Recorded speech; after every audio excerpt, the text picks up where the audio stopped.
trabalho fora e eu não posso reclamar, porque para onde Deus me conduzia foi para abençoar pessoas, fazer visitas, orações, e que realmente foi uma obra maravilhosa, poderosa da parte do Senhor.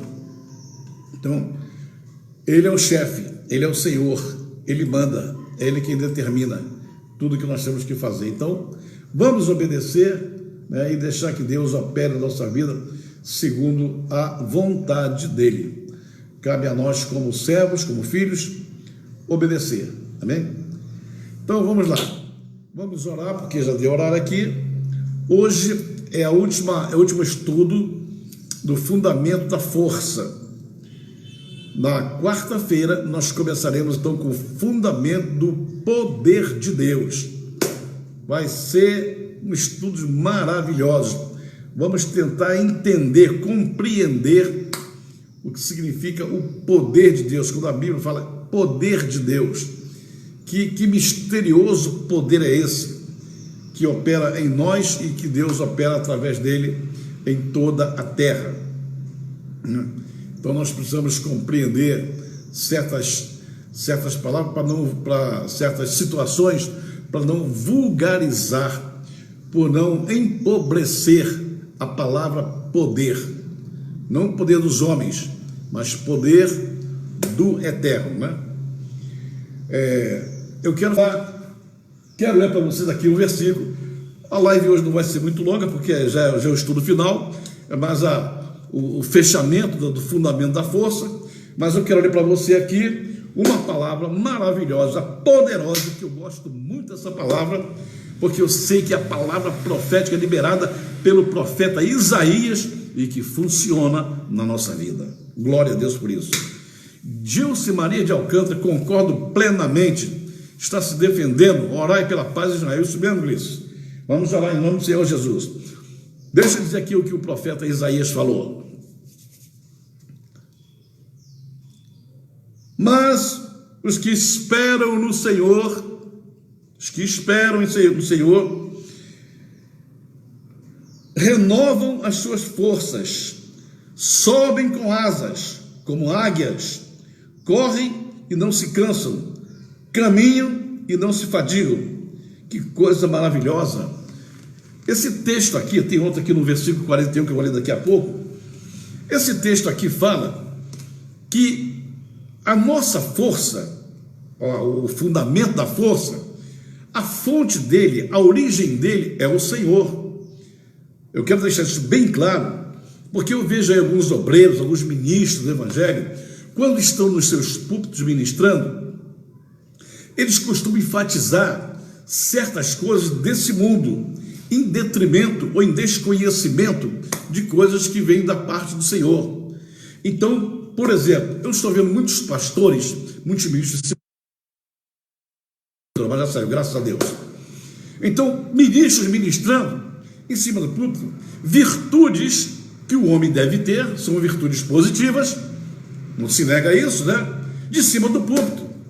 Então, estão falando que o homem tem que ter um bom caráter, que o crente tem que ser honesto, que o crente tem que ser educado, que o crente tem que ser bondoso. Eles costumam falar todas as virtudes e dá a entender, parece, que a espiritualidade, a aproximação com Deus, a força do Senhor na nossa vida, chegam até nós por causa de virtudes humanas que nós temos aqui na terra, que temos a obrigação de ter. A obrigação de ser honesto não é só dos cristãos, não. A obrigação da honestidade é para qualquer pessoa de qualquer religião e até para quem não tem religião. Isso é uma virtude humana. Isso fala de relações sociais, relações humanas. Então, tem que ter caráter. Vou falar do caráter. Eu fico admirado, irmãos, que hoje ainda tem pastor que de cima do seu púlpito, ele ministra, ele prega que o cristão não pode mentir. Ué, o cristão não pode mentir? Nem o cristão, nem o evangélico, nem o católico, nem o espírita, nem o ateu, nem o testemunho de Jeová, nem o batista. Ninguém pode mentir. A mentira não faz parte, não está agregada ao caráter humano. A mentira é uma coisa nociva, mas só que tem um detalhe: não é para pastor, não é o pastor que deveria ensinar isso. O pastor tem uma plateia, o pastor tem uma comunidade adulta gente com 30 anos, 40 anos, 60 anos, 70 anos, gente adulta. E na verdade essa questão de dizer que não pode mentir é o seu pai, a sua mãe, quando você é pequeno, que tem que ensinar você. Isso se aprende na família, se aprende em casa, e isso não tem nada a ver com espiritualidade que vai trazer, se eu falar a verdade, você espiritual. Não, não é bem assim não. Você pode ser uma pessoa que não minta nunca e vai ser a verdade, que não vai aumentar 1 milímetro sequer a tua espiritualidade, porque você não está fazendo nada além do que lhe é obrigatório. Então não confunda, eu sou espiritual porque eu só falo a verdade e eu não minto. Não tem nada a ver com essa história não. Isso é dever, isso é obrigação sua, não mentir, não caluniar, não difamar as pessoas. Tem que ter um caráter, tem que ser honesto, não pode enganar a ninguém, realmente, não pode enganar ninguém. Mas o fato de você não enganar a ninguém não vai te fazer mais espiritual. Na verdade, está te fazendo um cidadão de bem, um cidadão de bom caráter, que se dá bem com as pessoas, que todo mundo confia, é maravilhoso. Mas não é por aí que vem a força. A força ainda não está aí. Aqui ele está dizendo, o profeta Isaías, que aqueles que esperam no Senhor. Não está falando aqui do caráter que sua mãe ensinou, que seu pai ensinou, nada disso. Das virtudes humanas, nada disso. Aqui está falando, o cristão não pode adulterar. Só o cristão que não pode adulterar? E o espírita pode? E o católico pode? E o ateu pode? Não, ninguém pode. Isso está na consciência de todo mundo. Não precisava nem estar escrito, isso é uma coisa que está na consciência, a nossa consciência nos condena. E as pessoas não parece que acham que se eu não adulterar, eu vou ser espiritual. Não é assim não. Agora, se você adulterar, além de não ser espiritual, você ainda vai afundar na vida. Porque você, quando comete o erro, o pecado, atinge o seu caráter, atinge a sua honestidade, atinge as suas virtudes. Se você faz tudo certinho, é teu dever. E se você erra, você não devia ter errado, porque você abriu mão dos seus direitos para perder um pouco da sua essência moral. Essência moral, não é essência espiritual, porque quando você peca, o espírito já está perdido mesmo. Tem que se arrepender e pedir perdão a Deus. Bem, vamos lá. Aqui nós esperamos no Senhor. O que significa essa expressão, aqueles que esperam no Senhor? Esperar no Senhor não é você ficar sentado na beira do caminho esperando que o Senhor vai aparecer para te abençoar, não. A palavra esperar no Senhor é viver no Senhor. Esperar no Senhor que tudo que está na Bíblia, que foi prometido, que foi profetizado, que foi reservado, que foi declarado, que foi decretado para nós estamos esperando isso. E esse esperar é a confiança que nós temos nele e dependemos dele. Aí o profeta aqui fala, os que esperam no Senhor renovam as suas forças.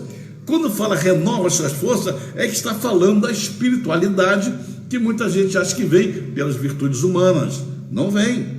Eu conheço muitos ateus que são honestos, que não mentem, que não adulteram, que não roubam, que não caluniam, mas não tem nada de espiritualidade, está apenas vivendo uma vida decente, uma vida com ordem, uma vida regulada, uma vida boa para ele, para sua família, para todo mundo, mas isso só não garante espiritualidade nenhuma.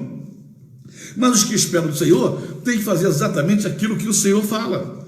Então, quando o nosso Deus disse assim, o meu povo está perecendo, está morrendo, porque lhe falta conhecimento. Olha, quando ele está morrendo, preste atenção, não estava morrendo fisicamente. Não é que as pessoas estavam caindo na rua e morrendo porque não conhecia a Bíblia. Não é isso que ele está dizendo. Quando o Senhor está falando, meu povo está morrendo, ele está falando do espírito, da alma. O meu povo está morrendo. Você sabe o que significa a palavra morrer para Deus? A palavra morrer para Deus é diferente do morrer para nós. Morrer para nós é quando uma pessoa cai de enfermidade, morre, é enterrada no cemitério e vai embora. Mas para o Senhor, morrer significa separar-se dele, afastar-se dele, abandoná-lo, ficar longe dele, porque a vida espiritual, a tal vida com força, só existe na presença dele. E quando diz morre, está se afastando, está abandonando, está indo embora. Por mais honesto que seja, por mais caráter que tem, se não está buscando a palavra, o conhecimento dele, você não vai entender nada dele. E você não conhecendo nada do Senhor, como é que você vai viver? Eu sempre lembro aqui a palavra que Jesus deu para a mulher samaritana: tiveste 5 maridos, o que tu agora tens não é teu. E ele se referia à própria pessoa dele, né? Você diz que me adora, você diz que sobe muito para me adorar, mas agora chego na tua cara, na tua frente, e você, mulher, me chama de judeu? Está me confundindo com um cidadão qualquer de Israel? Eu sou mais do que isso. E você diz que vai me adorar? Como é que você me adora? Chama meu nome, clama meu nome, diz que me ama, que me adora, e agora eu chego diante de você, você olha para mim e me chama de judeu? Por que não me chama de Messias? Por que não me chama de Yeshua, Hamashia? Você não sabe quem sou eu. Eu sou teu Salvador, eu sou teu Rei. Ah, tu és o profeta. A ficha dela caiu. Tu és o profeta. E foi correndo chamar o pessoal. E às vezes nós estamos na situação. Quantos de nós dizem que amam a Deus, adoram a Deus, andam com Deus, falam com Deus, tem revelação de Deus, tem palavra profética de Deus, mas não obedecem a Deus, mas não andam esperando no Senhor? Aqueles que esperam no Senhor, a sua esperança é no Senhor, a sua fé é no Senhor, a seu futuro é no Senhor, a sua vida é no Senhor, seu caminhar é no Senhor, seus planos no Senhor, seus sonhos são no Senhor, tudo teu tem que ser do Senhor. Aí sim, tuas forças vão sendo renovadas. E ele usa aqui a expressão da águia, que é uma coisa maravilhosa, né? Renova suas forças, sobem com asas. Sabe o que significa com asas? Sobe voando, rápido, ligeiro. Sobe com asas como águias. É interessante, eu fico feliz porque essa comparação do profeta Isaías foi feita com as águias. No mundo animal, talvez a águia seja assim como o leão é o rei da savana, né? Algumas pessoas dizem que o leão é o rei da floresta. Leão não vive em floresta, leão não gosta de floresta, ele gosta das savanas, lá na África. Assim como o leão é o rei da savana, a águia é a rainha, o águia macho é o rei das alturas, que voa mais alto, que vai lá em cima, tem uma velocidade extraordinária, tem uma força descomunal. Por isso nos comparou com a águia. A águia, quando bate, quando ela vai, ela vem lá de cima com aquele... Sabe que a águia tem um olhar que vê 360 graus, vê tudo em volta dela. Olha, quando a águia desce no mar para pegar um peixe, para pegar seu alimento, que fecha, quando ela bota a velocidade que ela fecha, as asas que vêm como um foguete, vêm como sendo um míssil, né? Dizem aí os ornitólogos, os entendidos de aves, os veterinários, etc., que ela chega a atingir cerca de 300 km por hora. Não tem ave mais rápida do que ela. A força que ela tem para subir mais alto e para descer também mais alto no mar, pegar sua comida e subir novamente lá em cima na montanha e comer seu almoço, sua janta lá, tranquilamente. É a força. O profeta está falando, subirão como águias. A força da águia no Filho de Deus. Comparação maravilhosa, mas tem que esperar do Senhor. Vamos lá. Correm e não se cansam, caminham e não se fadigam. Que coisa maravilhosa. Corre, mas não se cansa, porque a força do Senhor está presente ali. Olha que coisa maravilhosa. Aí alguém um dia me disse, mas isso aí é do Espírito que está falando, né? O problema é que o Espírito vive no corpo. Quando você olha para uma pessoa, quando você olha para o seu irmão, você olha para mim aqui agora, você está vendo 3 pessoas, está vendo um corpo, uma alma e um espírito, junto às 3 pessoas. A gente chama de triunidade, né? 3 num só. E esse espírito, ele vive no corpo. Então o espírito, para se movimentar, ele precisa de um corpo saudável, um corpo bom. E nessa hora, o Senhor opera também. O Senhor opera também, né? E faz uma potência na vida da gente tremenda, você fica com uma força extraordinária, né? Eu já vi até algumas pessoas pregando por aí, dizendo que a águia, quando chega numa certa idade, ela vai para cima do monte, ela fica batendo com as unhas nas pedras, na rocha, para tirar as unhas, para renovar as unhas, ela fica batendo com o bico na pedra até quebrar o bico para ser um outro bico, né? Depois as penas mudam também. Irmão, isso tudo é conversa fiada. A águia não faz isso. né? Pode perguntar a qualquer veterinário que você conheça aí, pode perguntar a qualquer ornitólogo, né? Os animais não fazem automutilação. Não acontece isso. A águia, quando morre, morre mesmo e acabou. Não tem nada de renovar força, de trocar unha, trocar pena, trocar bico, isso é conversa fiada. Alguém inventou essa história e saiu ministrando por aí, não existe nada disso, né? Então, o animal, os animais são capazes de praticar mutilação só em caso de sobrevivência. Se ele se ferir, se ele se machucar numa unha, ele arranca e joga fora, para salvar sua vida. Mas para renovar a vida, trocar unha, trocar bico, trocar pena, e esquece, tem mais 15 anos de vida, e esquece isso. Nada disso. Isso é conversa fiada. Mas é o animal que tem a força. Isso aí está escrito aqui, e a gente entende perfeitamente disso. Então, quero mostrar para vocês o seguinte: como é que Deus espera Moisés sair do Egito com 40 anos, vai para o deserto lá, conheceu sua esposa, sua família, né? Sua nova família, se misturou com os midianitas, porque ela era Zípora midianita, Jétro era o sacerdote midianita, e ficou lá mais 40 anos. Eita, Moisés agora está com 80 anos. E você sabe que uma pessoa com 80 anos já não tem mais o vigor que tinha antes. Porque o próprio Moisés escreveu lá no seu salmo, né? A duração da vida é de 70 anos, mas se alguém pela sua robustez chega aos 80, né? A partir daí é tudo canseira e enfado. Mas Deus vai chamar Moisés com 80 anos de idade. Como é que aquele homem velho com 80 anos vai conseguir atravessar um deserto, vai conseguir liderar, vai conseguir comandar, vai conseguir subir monte com 80 anos de idade? A força dele, irmãos, naquela chamada ali na sarça ardente. Moisés, depois de 40 anos fora do Egito, depois de 40 anos fora dos seus irmãos, depois de 40 anos sem ver a sua família, depois de 40 anos a cabeça dele pensava, ele só pensava nos seus irmãos, na sua família, todo mundo, ele ficava triste com isso, ficava deprimido com isso, vai perdendo a força, um homem que foi treinado, estudou para se tornar um intelectual no Egito, de repente está cuidando de ovelha, dos outros, nem era a ovelha dele, era do sogro, sem força nenhuma, mas de repente uma sarça começa a arder na frente dele, queimar, de repente vem a voz do Senhor: Moisés, sou eu, tira a sandália do teu pé, porque até aqui fez tanta, e agora você vai trabalhar para mim. De repente a presença do Eterno chegou, encheu Moisés de força, uma força extraordinária, uma força poderosa, que com 80 anos ainda trabalhou mais 40 para o Senhor.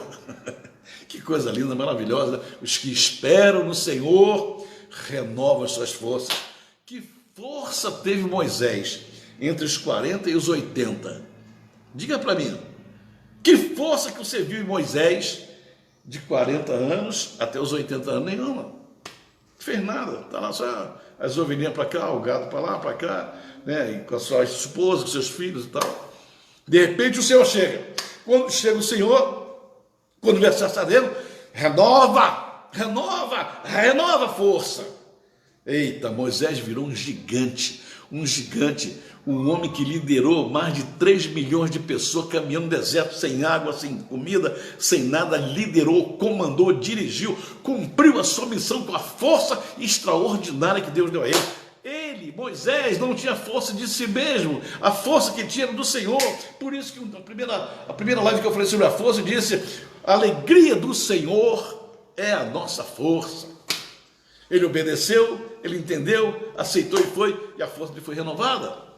E conseguiu fazer aquilo tudo para atravessar o deserto, conduzindo aquele povo todo. Você sabe, você que estuda sobre liderança, você sabe que é praticamente impossível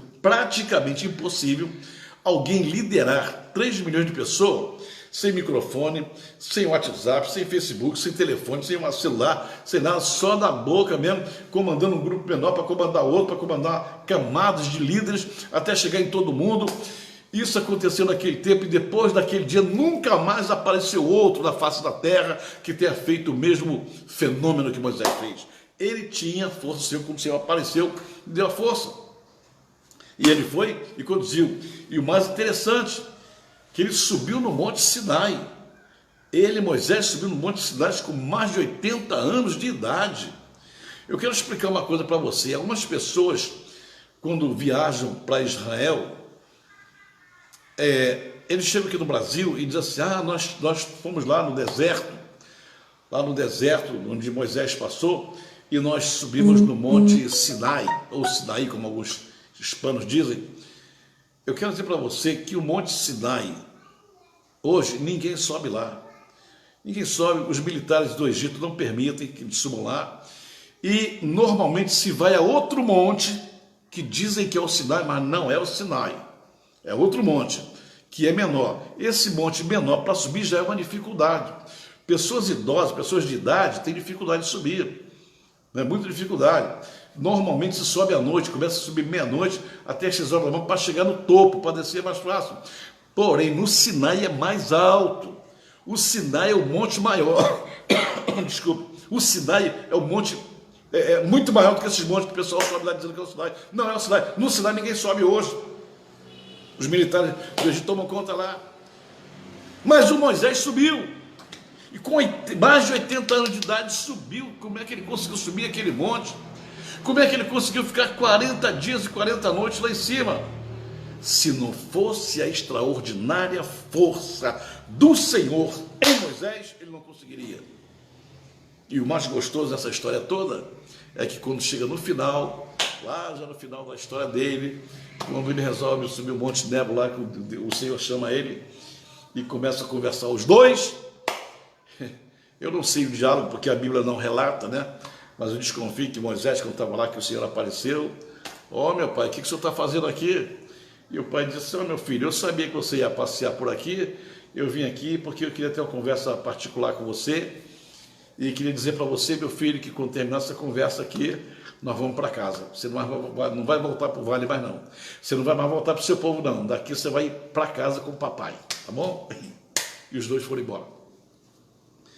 Porém, a Bíblia diz, faz uma ressalvazinha, e não houve cansaço e não se escureceram-lhe as vistas, nem problema de vista ele teve com 120 anos de idade. 120 ainda subindo monte, no deserto, no sol quente, numa dificuldade tremenda, sem água, sem alimento, mas a força de Deus naquele homem era uma coisa extraordinária. Essa é a força dos que esperam no Senhor. Isso é muito lindo e é muito forte. Hoje tem um montão de crentes por aí, eu estou pregando assim, irmãos, com um pouco de entusiasmo, porque eu vejo, irmãos, um monte de crente hoje. Eu não sei como é que pode essas pessoas dizerem que são cristãos, vão na igreja, cantam, jejuam, oram, dão oferta, obedecem a toda a liturgia religiosa, mas basta ver uma lutazinha assim pequenininha para dizerem que vão sair da igreja, que vão voltar para o mundo, que não aguenta mais, que está desanimado, que a igreja não adianta, né? E acabam desistindo da carreira cristã, acabam desistindo de esperar no Senhor e partem para o mundo, abandonam tudo, desistem de tudo, não sabem resistir, não têm resiliência e acabam sendo derrotados, não pelo diabo, não é derrotado derrotado pela sua própria incapacidade de entender que do dia que você se converteu, aceitou Jesus como Salvador para frente, você tem que esperar no Senhor. É a nossa única esperança. Quando chegou essa pandemia aí do coronavírus, né? Todo mundo começou a achar isso e achar aquilo, começou a inventar profecia, inventar história, foi Deus, foi o diabo, foi não sei quem. Eu sei que não sei quem foi, mas o coronavírus está aí, matando gente, né? Aí teve gente que eu não posso ir para a igreja que eu vou pegar o coronavírus. E às vezes, muitas vezes, não iam para a igreja, não chegavam aí na igreja, mas iam para o shopping, iam para a praia, iam passear, iam para um montão de lugar, só na igreja que não pode ir. Parece até que o coronavírus só ataca na igreja. Não, são pessoas que não esperavam no Senhor. Por isso as pessoas não entenderam que a nossa função para renovar as nossas forças é esperar no Senhor, esperar no Senhor, esperar no Senhor. Eu disse que ia ler outro versículo, eu vou ler aqui agora. O 41, eu li o 31. Quero ler o 41, capítulo 41, versículo 10. Não temas, porque eu sou o teu Deus e te fortaleço, e te ajudo e sustento com a minha destra da lei. Olha, não temas, porque eu sou o teu Deus e te fortaleço. É isso que eu queria ler. Eu, o Senhor, não tema, não tenha medo de nada. Eu, o Senhor, te fortaleço. Será, irmãos, presta bem atenção no que eu vou te perguntar agora. Será que nessa pandemia o Senhor te abandonou? O Senhor te deixou? Ah, você pode ter um argumento muito forte contra mim e dizer assim, não, mas teve um parente meu que faleceu, teve lá um filho meu, teve lá um irmão meu, teve um marido meu, teve a esposa que morreu. Você pode apresentar isso, mas deixa eu te dizer uma coisa, ainda que tenha acontecido isso, tenha levado um parente seu para a glória, para estar com ele, ainda assim você não pode esperar em outro lugar a não ser do Senhor, porque eu te garanto que ele sempre sabe o que faz. Eu sou solidário com a sua dor. Na nossa igreja nós tivemos pastores que morreram, pelo menos 2 pastores da nossa rede apostólica que faleceram. Nós sentimos a dor das esposas, dos filhos, da família, nós sentimos isso. Mas de modo algum eu vou dizer que foi uma vingança de Deus, que foi um castigo de Deus. Não, o Senhor sabe o que tinha que fazer. Aprove a Ele fazer isso. E vou abandonar porque se eu abandonar, acaba a minha força também.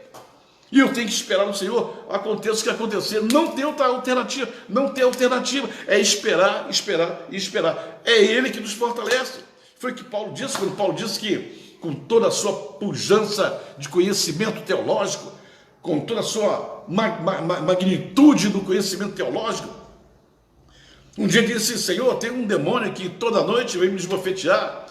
Como é que o homem daquele, poderoso, conhecedor da palavra, temente a Deus, orava, buscava, glorificava, adorava, ensinava, ministrava, pregava, evangelizava, discipulava? O homem era um monstro na teologia, era um monstro na doutrina da igreja. E de repente esse homem que era o bonzão, vê um demônio, bate na cara dele toda noite. Eu não sei do que se trata, a Bíblia não explica. Tem um monte de teoria por aí, não quero nem tocar nelas aqui agora. Mas como é que pode, com toda aquela unção sobrenatural do apóstolo Paulo, o demônio vem e bate na cara dele? E ele diz, Senhor, dá um jeito aí, rezar para mim, bota esse demônio para correr, Senhor. E Paulo sabia expulsar o demônio, mas esse perturbava aí. Aí o Senhor disse, Paulo, a minha graça te basta, rapaz. O meu poder se aperfeiçoa, o meu poder vai se aperfeiçoando na tua fraqueza. É na fraqueza que eu mostro o meu poder. Aí Paulo disse uma coisa interessante. Por isso, irmãos, eu me glorio, eu me exalto, eu me alegro nas minhas fraquezas, nas minhas tribulações, porque quando eu estou fraco, é aí que eu sou forte. Por que Paulo falou isso? Porque ele sabia que quando ele dá espaço, quando ele espera, quando ele diz para o Senhor, Senhor, eu já não aguento mais, olha para o céu, Senhor, eu já não aguento mais, estou fraco, me ajuda, tem um demônio que está me perturbando, tem alguma coisa errada comigo, me ajuda, eu estou caindo, eu sou fraco. Aí de repente a glória de Deus desce, entra na vida. Quando eu estou fraco, aí é que eu me levanto e sou forte. Essa é a força do Senhor na nossa vida, irmãos. Será que é difícil de entender isso? Será que eu preciso ler mais de 500 versículos aqui? Eu poderia ler aqui um montão de versículos para vocês aqui, falando sobre isso. Mas não precisa, porque eu tenho certeza que vocês estão entendendo que ninguém nessa terra vai caminhar sem a força do Senhor, principalmente aqueles que esperam no Senhor. E esperam no Senhor, que eu falei. O que você está fazendo em relação à palavra? A palavra está entrando na tua vida? Você está conhecendo a palavra? Você conhecendo a palavra, conhece o Senhor. Você conhecendo a palavra, você conhece quem pronunciou a palavra. Você conhecendo a palavra, você conhece quem liberou a palavra. Você conhece a palavra? Você sabe que é uma palavra profética? Sabe que é uma palavra de autoridade? Sabe que é uma palavra de governo? Sabe que é uma palavra criativa para bará? Você sabe o que é isso? Você tem que conhecer para você entender quando na sua vida você está fraco ou está forte. Porque tem um monte de gente aí, mas um monte mesmo, que parece que está forte na força da carne. Eu faço, eu piso na cabeça de Satanás, eu repreendo o demônio, eu curo o enfermo, eu faço, aconteço na carne. Não faz não. Você está enganado, você está equivocado. Porque o nosso rei Salvador, quando caminhava nessa terra, teve um dia uma reunião lá com a sua diretoria, né? Aqueles 12 homens que formavam a diretoria de Jesus Cristo, os 12 apóstolos, 12 discípulos da época. Ele se reuniu com eles, disse: vou dizer uma coisa para vocês, hein? Eu sou a videira verdadeira, e vós sois as varas. Quem está em mim e eu nele, esse dá muito fruto, porque sem mim nada podeis fazer. Não tem força da carne. A força da carne não funciona no mundo espiritual. No mundo espiritual é a força do Senhor na nossa vida que funciona. Que dificuldade tem de entender isso, gente? Pelo amor de Deus. Não adianta inventar moda, né? Irmãos, os crentes têm que ser honestos. Os crentes não podem mentir. Claro que não pode. Isso aí foi a mãe dele que ensinou quando era criança.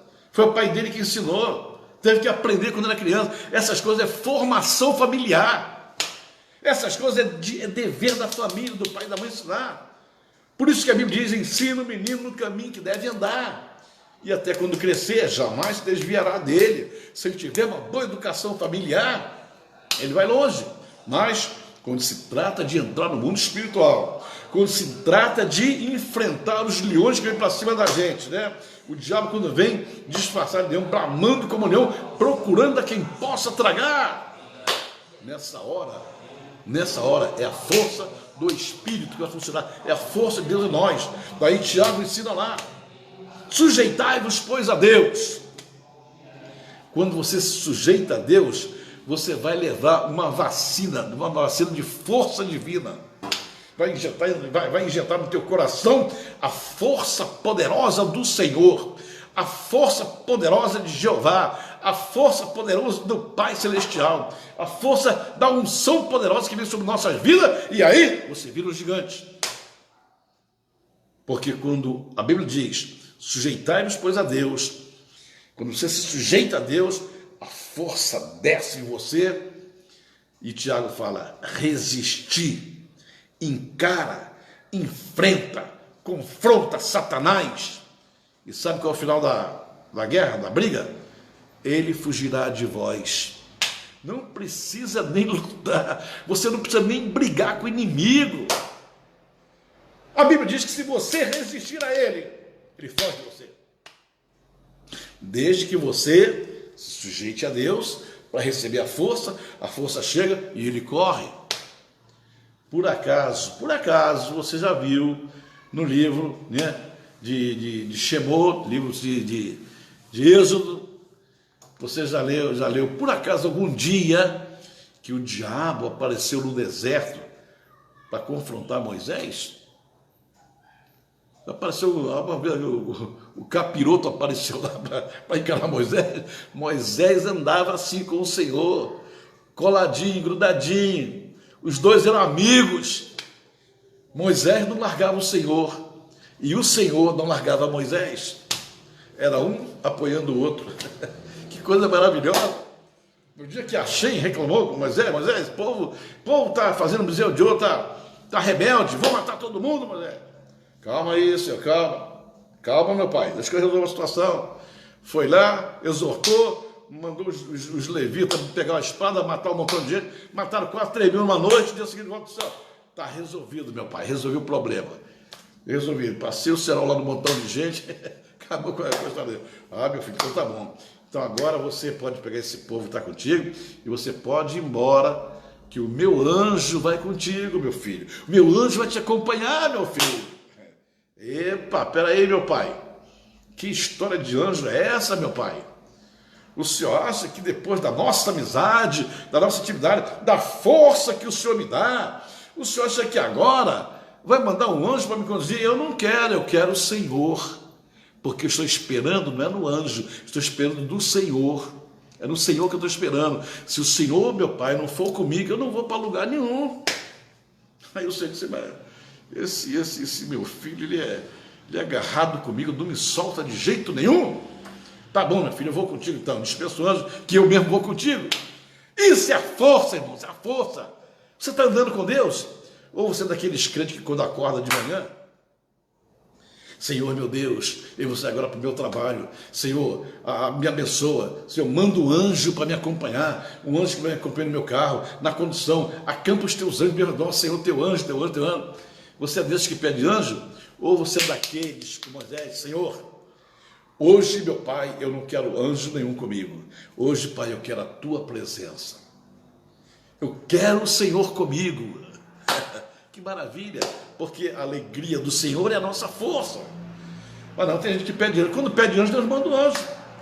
Eu acho até que ele fica meio triste. Poxa, eu podia pedir a minha presença. Está pedindo anjo, que eu mais tenho aqui no céu, anjo. Posso mandar anjo para todo mundo. Mas ele quer ser convidado para andar contigo, ele quer entrar no carro contigo, ele quer te abençoar, ele quer te dar força no trabalho, na escola, na igreja. Para onde você for, você precisa da força do Senhor na tua vida. Que coisa tremenda. Nem vale a tempo de ler os outros versículos aqui, mas é isso que eu quero dizer. Hoje, eu poderia ter um monte de versículos para ler aqui, mas eu creio que você em casa, você conhece a palavra, sabe exatamente onde estão todos os versículos que falam de força. A força do reino. Nós, irmãos, não vivemos apenas da igreja. Nós não fomos salvos para viver da igreja. A igreja, irmãos, deixa eu falar uma coisa para vocês. A igreja hoje é a noiva de Cristo. É noiva. Noiva se casa. Quando a noiva se casa, deixa de ser noiva. Então a igreja teve um começo, começou lá no dia de Pentecostes. E na volta de Cristo, quando houver o arrebatamento, quando a igreja sair dessa terra, que vai ser escondida por ele, aí nós vamos ser a família do Senhor. Vamos ser a família. Então nós vamos viver a vida eterna, toda a vida eterna. Isso significa o seguinte, irmãos, que o reino que Jesus tanto ministrou é esse que está vivendo, está sendo implantado, estabelecido nessa terra. Então você tem que entender que o reino tem lá as suas particularidades diferentes da igreja. Esses fundamentos que eu estou ensinando aqui, são 12 fundamentos. Esses fundamentos não são fundamentos da igreja, são fundamentos do reino de Deus, que significa o seguinte: já existiu antes da criação do homem. Esses 12 fundamentos, força, poder, autoridade, governo, riqueza, sabedoria, santidade, poder, força, tudo isso já existia, irmãos, antes da criação do mundo. A Bíblia diz que o reino foi estabelecido, foi criado, foi desenhado, foi planejado, né? Antes da criação do mundo. Antes do mundo ser mundo, já existia o reino. E quando esse mundo for transformado, mudar, o reino vai continuar existindo, porque o reino é eterno. A igreja não é eterna. A igreja teve um começo e vai ter um fim, mas o reino não tem fim, não tem começo, não tem fim. O reino é eterno, e nós vivemos no reino. A Bíblia diz, os evangelistas dizem, que Jesus veio a esse mundo buscar e salvar o que se havia perdido. O que? Não fala de quem, não fala de pessoa, veio buscar e salvar o que se havia perdido. O que foi perdido? O reino que foi entregue nas mãos de Adão para governar. Adão, você vai governar a terra. Adão, você vai ser o líder. Adão, você vai ser o chefe. Adão, você vai crescer, multiplicar, governar, expandir, multiplicar. Era isso. Aí Jesus vem, restaura tudo isso, entrega para o homem, e o homem agora com covardia, sem força, qualquer coisinha abandona, qualquer coisinha sai, vai embora, não vai mais na igreja, quer ser crente solitário, quer ser crente sozinho em casa. Ô irmão, se liga! Quando você está dizendo que você consegue ser crente sozinho, você está completamente sem força. Você não entendeu isso ainda? Não existe solitário. Nós somos um corpo. A força está no corpo. A força não está na solidão. Quando você se separa da igreja, e eu vou ser o cristão sozinho, cristão ramo, se o diabo apareceu, eu acabo com ele. Acaba nada. O inimigo sabe que esse corpo, o corpo de Cristo, tem uma cabeça, a cabeça é Cristo, e por isso ele respeita. Agora o solitário, eu sozinho, eu prefiro dar sozinho, porque na igreja tem muito problema, tem muito fofoqueiro, tem muito... É claro que tem, e daí? É para testar você, para saber se você sabe conviver com as pessoas que discordam, que diferem, que fazem fofoca. É isso que Deus quer saber, se você consegue atravessar o deserto e não se contaminar. Mas se você corre, não, eu fico em casa, que aí eu não tenho comunhão com ninguém, não falo com ninguém, não sei da vida de ninguém, prefiro andar sozinho. contraria a palavra de Deus. Contraria a palavra de Deus. Portanto, aprenda que nós somos um corpo e que a força não está na individualidade. A força está no corpo, porque o corpo é controlado, é governado pelo cabeça. Não é pelo cabeça, que se chama Jesus Cristo. Amém, irmãos? Olha, essa é a minha palavra sobre a força. Deus te abençoe poderosamente. Se Deus quiser, brevemente, todas essas matérias estão na universidade. Nós estamos criando a Universidade do Reino de Deus. Devemos colocar em funcionamento aqui há mais ou menos 30, 40 dias. Estamos assim, apressando as coisas para poder fazer isso. Mas vamos colocar, e aí vai se virar um curso realmente teológico de alto nível, com mestrado, doutorado, bacharelado, tudo para dar mais informação bíblica, conhecimento, para se aproximarem de Deus e viverem na presença de Deus. Universidade do Reino de Deus, teologia pura, palavra pura, buscada, pesquisada, esquadrinhada nos originais da palavra de Deus. Amém? Nós vamos informar sobre isso, já estamos preparando aí a publicidade para apresentar a vocês e aqueles, principalmente, aqueles que estão ligados a nós, na rede, nas igrejas. Nós queremos que eles tenham um conhecimento profundo da palavra, porque a próxima geração que vier vai ser uma geração forte, poderosa, em nome do Senhor Jesus. Amém? Vamos orar? Agradeço a todos vocês que estão aqui. Hoje entrou bastante gente, né? Eu já estava com saudade de vocês. Patrícia, Edson, aleluia, glória a Deus, meu Deus, Lorival, Zana Carvalho, minha sobrinha Jéssica Ventura, minha neta Jane Adrien, minha pastora de Bangu está me devendo um café, e eu vou tomar um café esses dias na sua casa. Vou chegar de surpresa aí e vou pedir o café. Não vai nem tá me esperando, né? Márcia Ventura, de Tampa, na Flórida. Denise Ventura, minha sobrinha também. Osânio Neves. Regina Cassiari, acho que ela deve estar lá eu creio que a Regina está lá no Espírito Santo, né? Pastora Regina Cassiari, um beijo, Regina. Deus te abençoe. Jefferson Santos, aleluia. Gilce Maria, glória a Deus. Sônia Borges, Alaide Godoy, lá de Rio Branco, começando a igreja lá em Rio Branco, com o evangelista Lindomar. Priscila Vanessa, Poliane Inácia, de Cruzilha, lá no sul de Minas. Oh, glória. Bendito seja o nome do Senhor. Priscila Viana, Sônia Borges, falei. José Cláudio, aleluia. Cruzilha, evangelho de Cruzilha, evangelho de Pleno. Márcia Portugal, lá, pastora Márcia Portugal, lá de Macaé. Gleciane Tasto, aleluia, oh glória, bendito seja o nome do Senhor. Amém, irmão. Vamos orar então. Cláudio Viana, meu secretário, meu auxiliar, o que conserta meus erros aqui. Esquenta a cabeça, mas conserta tudinho. Aleluia, Regina Chieta, aleluia. Fala muita gente aqui. Miriam Carvalho, minha irmã também. Samuel Farjão, Miriam Farjão, Deus abençoe você, Miriam, Deus abençoe você, Samuel. Graças a Deus, bendito seja o nome do Senhor. Amém, vamos orar, quero orar por vocês agora, para que o Senhor, hoje, dia 17 de maio, faça uma visita ao coração de vocês e desça com a força dele na tua vida, essas lutas que você está passando aí. Eu sei que você está passando luta, está passando dificuldade, creia. A força do Senhor vai descer na tua vida e com autoridade e poder você vai reagir, resistir e vencer, em nome de Jesus. Vamos orar? Senhor, meu Deus, confiando em Ti, meu Pai, com a graça que Tu me tens concedido, com a força que tens colocado na minha vida, eu oro por todos aqueles que estão nos assistindo, as pessoas que tiveram a paciência de nos ouvir, aqueles que vão ser compartilhados esse vídeo para amar depois no YouTube também, no vídeo no YouTube.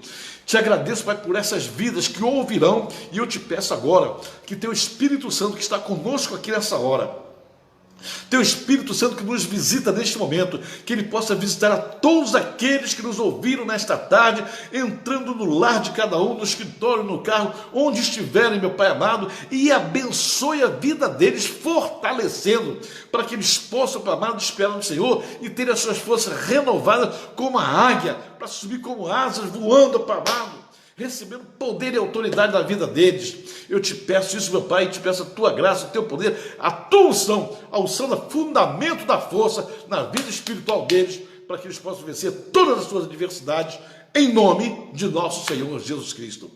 Amém. Glória a Deus. Um beijo no coração de todos vocês. Que Deus abençoe vocês poderosamente. E na quarta-feira começa um novo fundamento, o fundamento do poder.